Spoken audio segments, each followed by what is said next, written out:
I mean, I agree with you. I don't feel like we have two great options, but I also feel like we're responsible for that because, like you said, it takes money to get lobbying done, to get the politicians in your pocket, to actually have an agenda. And outside of maybe a Dr. Claude Anderson, and I'm looking in the past, what has been our agenda?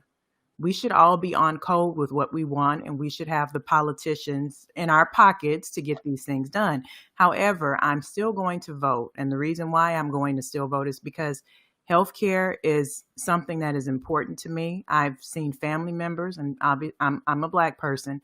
I've seen family members before Obamacare who did not receive the care that they needed because they did not have health insurance. After Obamacare, they got the care that they needed. And this was life and death situations. And I think that's why he initially wanted to start it, because his mother had cancer and he remembers her being on the phone arguing with insurance companies. We are the highest group that's the most uninsured. So Trump wants to roll back Obamacare and he doesn't have anything better in place. So what that tells me is, once again, we're going to be put back in a position where a lot of our people are going to be dying due to cancer, diabetes, and so forth, that they can't get the proper treatment. So that alone is enough for me to vote against Trump. Now, is there anything Biden that's doing that's so great? Not really, because I just printed out the Lift Every Voice plan, and this is just a continuation of the Obama-Biden presidency. That's all it is. One thing that I did like that he put in is that the Recovery Act, after the big real estate crash in 2008, 2009, a lot of people got that $15,000 tax credit for new home ownership. And that would be a great incentive for our people to, help them kind of get in the doorway. A lot of us don't necessarily have the 10 or 20% down conventionally. So that would definitely help. So let me ask you a question, if you don't mind. Okay. So when you talk about the healthcare, so you're literally voting for the candidate, you're voting for the Democratic Party based upon just healthcare, correct? Right, because there's not really much else that I see that is appealing to me, to be honest. Okay. No, I understand. Let me ask you this. Will healthcare or economics help Black people on a 360 level, on a 360 platform? No, but Black people don't have an agenda on a 360 platform.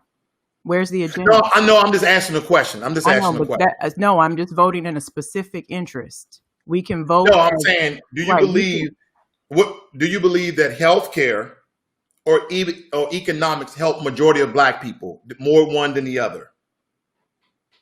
You said, which one do I think help Black people the most? Is that systematically? Yes. Money is always going to trump everything. Okay.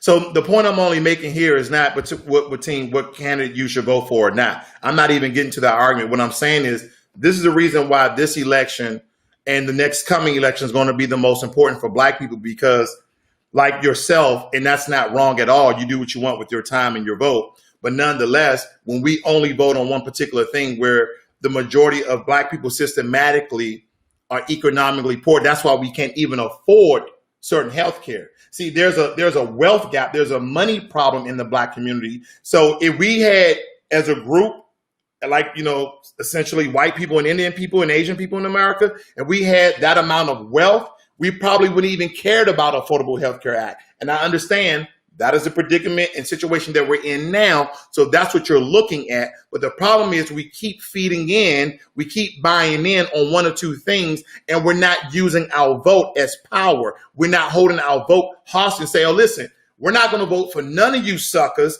until you do this for Black people. Because when we do that, when we are unified with unity and we use it as a bargaining chip, then we have power. But if we vote on one or two things, oh, he's going to increase school funding, I'm going to vote on that. He's going to do better in healthcare, I'm going to vote on that. Then we spread so thin that we get nothing accomplished, and we go back to what you were saying. We don't have an agenda. Oh, right. So we're withholding the vote for what reason? Since we don't have an agenda? Well, our position, because when we talk about agenda, why wouldn't you at least vote in your individual causes then, if you know that we don't have an agenda? What would be the because it doesn't help the majority of Black people. See, that's the thing. And when I talk about the agenda, but now, we don't have a majority agenda. Like to forego Ice Cube's agenda. They would like to forego Ice Cube's agenda. Right. Ice Cube has an agenda for Black America, but no one wants to accept it because guess what? I know you've seen the latest rhetoric on it that he went over to the Republican Party and they hated that, but it's okay if he goes to the Democrats, which the Democrats said what? We'll look at you. We will talk to you after the election, Right, not before. because of the House and the Senate. Because this election is going. It depends if you have a Republican House, a Republican Senate, and a Democratic president. You're not going to get anything done. That's just the way the system is set up. But if you have a Democratic House, the Democratic Senate, plus a Democratic president, anything you want is going to get done. But point is, You ever heard of executive orders? I haven't read any of Ice Cube's agenda. Okay. So I don't really know, but I did read something that was very similar to what Biden already had for his plan. So I'm not sure. I don't trust Trump's platinum plan. I can already see a lot of holes in that. Another thing, when we talk about wealth, let's talk about what Obama implemented with trying to get more smaller businesses, more minority-owned businesses into the government contracting, because there has been a lot of white wealth created through government contracts. Definitely. That's great. And that's what's the guy from, he actually sued Comcast and he actually won. Right. Was it Byron Allen? Byron Allen, correct. All right. So during Obama's administration, he drilled down until minorities really until he saw that they were actually getting these contracts. Now, I know a few people, and this may be considered kind of hustling, but they were going in and they were signing up for the products contracts, and they were getting things from overseas to be drop shipped here. Well, when Trump came into office, he said, America first. We are no longer receiving goods from foreign countries. Everything has to be from a U.S. factory, which if you're not already within those connections, or, you're not buying a certain quantity, it may not be reasonable. That cuts into your profit margin to the point to where that's not reasonable. So a lot of Black people actually, because we have been depending on China for a very long time. That's why. Some things I won't lie. I agree with some things with Joe Biden. I agree some things with Donald Trump. But my thing here, speaking with you, is not that you're voting, but the reason, right? I can't really argue with it because it is a just cause. The only thing I'm saying against it, that it doesn't support majority of Black people. And when we talk about Black people in healthcare, I look at something similar to like this, right? Because what we need to understand is this right here is the reason. This right here is the reason why majority of Black men are locked up. And the reason this is over at AmericanProgress.org. I don't know if you read this, but they break it down and they give you details and facts why this disproportionately affects Black people. So we'll have all the healthcare that we need if all of us just go to jail. We'll have all the healthcare that we need if we just go to jail. Because we've been doing this thing since we've been Democrats. Majority of us have been Democrats since when? About 60 years, almost 100 years. We've been Democrats ever since, no, excuse me, not 100 years. Ever since Dr. Martin Luther King, majority of Black people became Democrats because of him. And during the time, he was a Republican, supposedly. So there are agendas out there, sister, that's floating around. Okay, that's floating around. But the problem is they're not getting any notoriety. They're not getting any public view. You yourself, right? You said that you didn't see the Ice Cube agenda, right? The Black agenda for the Ice Cube brought forth, correct? Hello, are you there? Think I lost her. Hello? Hi. I think you had me muted. Oh, I didn't have you, but I don't know when I went back and forth. Could you hear me though? I heard you. Now, what was your last question? I said, you said you haven't seen the agenda that Ice Cube put out to America for them to get us reparations in different forms and fashion. Have you seen that? No, I have not. Okay. Have you seen the letter? They could give us reparations. They just don't want to at this point. Yes, they can. Have you seen the letter that T.I. did to the Lords of London? I said they can. They just don't want to. No, I agree with you. Mm-hmm. Have you seen the letter that T.I. gave to the Lords of London? No. I will ask that you go read that as well. So my thing is, sister, and I'm gonna let you go here, that this is much bigger, in my opinion, than one specific thing. And there are agendas, and the political parties that are just because we don't know, there are agendas that have been brought forth to the Democrat and Republican Party. This guy right here actually did one, Dr. Claude Anderson, who writes Powernomics. So the information is out there. I will say they like to bury a lot of stuff, so we have to do due diligence and do our research in order to get that information. So again, your vote is your vote. I agree with you. I support you. But at the end of the day, I know there's not going to do nothing for the mass majority of Black people. So for me and myself, I'm going to hold the vote. But I thank you for joining me today. Okay, so let me just leave with one other thought. So Sure. you're saying that until reparations is on the table, you're willing to withhold your vote? Oh, no, I will. Not that I'm Okay. willing. I will. Okay. Because Okay. let me say this one, too, before I let you go again. My apologies. I know for me and a lot of people that I know and a lot of people I talk to, I ask them, has their vote changed anything in their lives? 9 out of 10 will say they say no. Voting has not changed their lives at all. They're still just as poor and destitute as they were before. Okay, so a possibly new reality that we're looking at, since we are no longer the second largest race in this country, is that now what's going to happen is Democrats are going to look at the Hispanic vote. Yes, that's Going how to look they're at moving to the of, Hispanics. of what Yep. of what they're already doing in the LGBTQ. So then we're just going to further push back Black issues at this point. So it has to come a point where our vote's not really going to count as much anyway. So It hasn't mattered since they've been counting them, and it doesn't matter now. And like you said, it doesn't matter because the well, I Hispanics mean, are already second. yeah, everybody has an agenda. I understand that we're looking for a specific Black American agenda, but to say that Black people haven't received any type of benefits off of anybody's agenda, even though it may be an American wide, like I said, we might be a specific demographic that certain things are affected the most. So we have received benefit from that. But if we just completely stand up and remove ourselves from the table, we remove ourselves from that conversation. So we just let the voters No, loud. you hold power. You're not moving yourself from the conversation. You're holding power You're because if removing you yourself haven't from the got conversation, right? anything, if Well, you haven't got voting for us anything right now since is, you've actually done that, then it really does not matter. well, Okay, we it doesn't look matter. at from 1865 to now, we've definitely got some things. Well, we tell me. Well, what do you mean? Tell you what? You It said was we definitely got some things. right Let me know. I'm all okay. ears. We mentioned the whole trade situation. We were the artisans. We were the workers of everything after slavery. They locked us out due to the unions.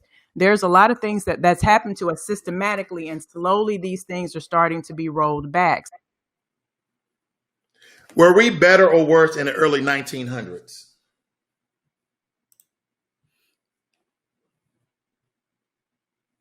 Can you hear me? I don't know what happened. We lost sound again, but I'm asking her, Okay, I can are hear we you now. better? Are we better or worse since the Can you hear early me? 1900s? Can you hear me? I can hear you. Can you hear me? I can. Yeah, I don't Yes. My know. question is, are we worse or better than we were in the early I'm 1900s? gonna say I think right after slavery, there was a period that I think we were trying to form our own banks. Um, yeah, we had our own businesses more so. I think prior to Jim Crow, prior to the KKK, I think there was a very small period of time that we were better.